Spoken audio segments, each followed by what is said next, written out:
Movie rundown here. Today I'm going to show a 1990 American psychological thriller film called Misery. Spoilers ahead, watch out and take care. Famous romance novelist Paul Sheldon finishes his first novel after his hit series Misery, featuring the character named Misery Justine. He leaves his writing lodge in Silver Creek, Colorado to submit his manuscript to his agent in New York. On the way there, Paul gets caught up in a blizzard. The snow proves to be too much for him, and his 65 Mustang skids off the road and traps him in a ditch. Through his hazy vision, Paul sees a lone figure pulling him out of the car wreck before he loses his consciousness. Paul wakes up 2 days later and finds himself inside the house of Annie Wilkes. Annie tells him that she's his #1 fan. She also tells him how he broke both his legs and dislocated his shoulder, but he shouldn't worry since she's a nurse. She couldn't get him to a hospital since it was too risky because of the blizzard, and she couldn't call because all the phone lines are down. She tells Paul that she's read all of his Misery books and asks him if she could read the last manuscript that he's written. Paul happily obliges. As she feeds him some soup, Annie brings up the amount of profanity in his manuscript, telling him that it bothers her. Paul says that it's normal since these characters are slum kids. This riles Annie up. As she protests, she shouts at Paul, telling him that she doesn't talk to people like that. She spills the soup on the bed, fueling more to her anger, and lashes out at him for making her do it. This change of character in his caretaker surprises Paul. He feels a heavy pit in his stomach that something's not quite alright with Annie. Later that night, as Paul lay sleeping, Annie storms into the room angry and upset. She has just read the last book of the Misery series. She accuses Paul of murdering her favourite character, Misery Justine. Feeling shocked at the outburst, he rationalises this by telling her that women often died in childbirth during that time. Annie doesn't accept this and goes on a rampage. She screams and protests for Misery to be brought back. In a fit of anger, she grabs a piece of furniture and slams it into the wall above Paul's headboard. As Annie leaves the room, she reveals that she actually hasn't called the hospital, his agent, or his family. Nobody knows that Paul's there and that he should wish that nothing happens to her, because if she dies, he will die too. As the investigation for Paul's disappearance continues, the sheriff calls the state police and the FBI for help. In Wilkes' house, Annie brings a grill into Paul's room. She places his new manuscript on the grill and douses it with gasoline. Annie demands that Paul burn his latest work, and that he should write a new one to bring Misery Justine back to life. As she puts away the burned book, a helicopter passes by the house. It's the sheriff with the state police looking for the 65 Mustang. They pass by Annie's house, oblivious to the horrors happening inside. The next morning, Annie sets up a desk and a typewriter by the window so that Paul can write his new book. This time to bring Misery back from the dead. As Annie leaves the room to get some paper, Paul spots a hairpin on the floor.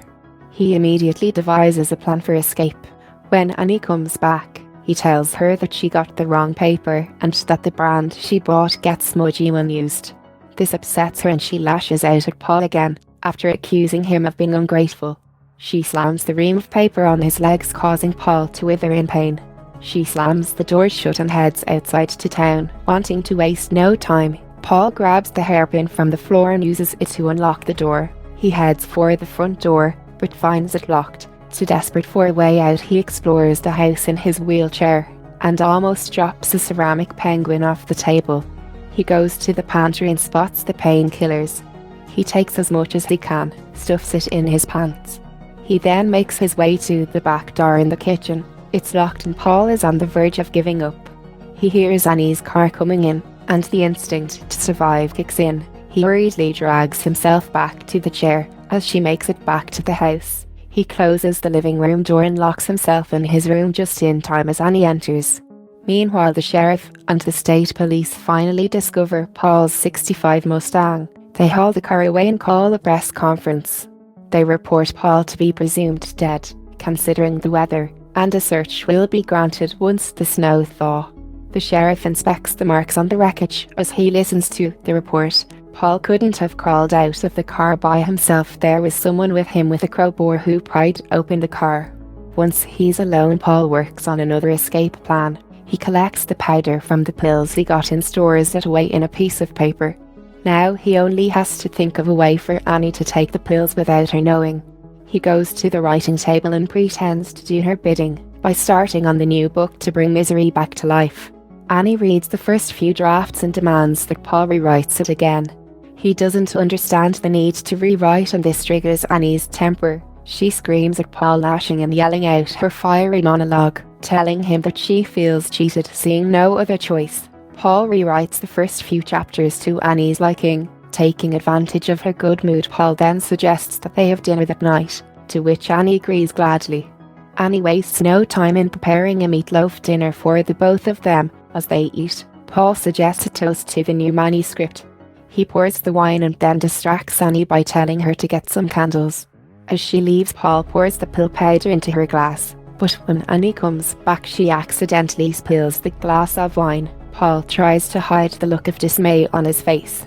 That was his last chance of getting out of that horror house, and now it's gone. Annie then leaves the house to go to town. Taking this chance to escape, Paul makes his way to the kitchen and grabs a knife. As he makes his way back to his room, he spots an open photo album in the living room. He flips through it and finds numerous newspaper clippings about Annie's life. The deaths of her husbands and a nursing student, reports about infant deaths at the ward she worked in, and articles linking to her arrest and days in court for murdering the infants. Horrified, Paul leaves the album and goes back to his room. The next morning, Paul finds himself tied to the bed. Annie accuses him of venturing out of his room. She knows he's been out because her ceramic penguin on the table always faces south. The only way it could have moved is if someone moved it. She then reveals the hairpin and knife that she discovered hidden away under his bed.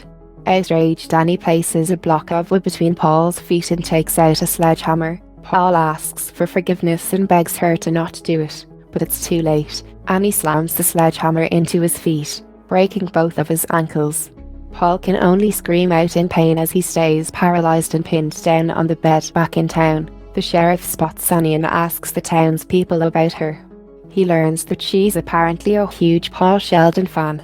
Following his gut, the sheriff conducts more research about her and finds newspaper clippings about her days in court. In one photo, he spots a statement Annie made after she was freed. It was the exact same line from one of the Misery books. This rouses his suspicions and prompts him to pay a visit to their Wilkes house. Seeing the sheriff's car, Annie sedates Paul and throws him into the basement just in time as the sheriff makes it to the front door. The sheriff explores the house but sees nothing peculiar. Seeing this as his only chance of escape, Paul drags himself on the basement floor and pushes the grill over, making a loud noise. The sheriff catches this and goes back inside the house. He opens the basement door to find Paul on the ground, but before he could say something, Annie shoots him point blank with a shotgun. She then tells Paul that it's a sign from God that they must be together forever. As she gets her gun, Paul hides a small can of gasoline in his pants. He convinces Annie that they must finish the book first to immortalize Misery before they kill themselves. She helps him go back to his room to finish the last chapter and goes out to get a cigarette, a match and a bottle of champagne. Annie comes back to Paul with a lighted match in his hand and his final book doused in gasoline. She begs him not to do it, but it's too late. He sets his manuscript on fire as Annie tries to salvage his work. Paul lifts up the typewriter and bashes it on her head. Annie recovers quickly and tries to strangle him. Struggling for his life, Paul pushes his fingers into her eyes, prompting her to let go. He pushes her to the ground, and she takes out her gun and shoots him on the shoulder. He grits his teeth in pain but lunges at her on the floor. They struggle and she misfires her gun, losing her last bullet. Paul slams her on the floor and makes her eat the burning pages of the book. Annie kicks him in the groin, and as she's about to hit him, he trips her feet, her head hitting the edge of the typewriter. This renders her unconscious for a few minutes as Paul struggles to get out of the room. Halfway out, Annie jumps on him from behind and he bites her hand as she tries to strangle him. Paul pushes himself on the floor, reaching for the sculpture standing a few feet away from him. He grabs the sculpture and with his last strength smashes it into Annie's face. Annie stops in her tracks, blood spilling from her face, and she slowly slips down. Paul pushes her dead body away and takes a breather. and she's dead and he's finally free. Months later, Paul Sheldon makes his way to a New York restaurant to meet with his agent. She hands him the latest copy of his new book and tells him all about the good reviews. After a few praises, she then suggests to Paul that he write about his experience while he was in captivity. He politely declines, refusing to dig up his worst memories so that they could make a few bucks. As he recounts his drama, Paul's mind plays one final trick on him, disguising a waitress to be Annie Wilkes. He shakes off the illusion to see a normal waitress, who then tells her that she's his #1 fan. Subscribe to watch more videos like this, turn on notifications and leave a like. It really helps the channel out. Thank you for watching.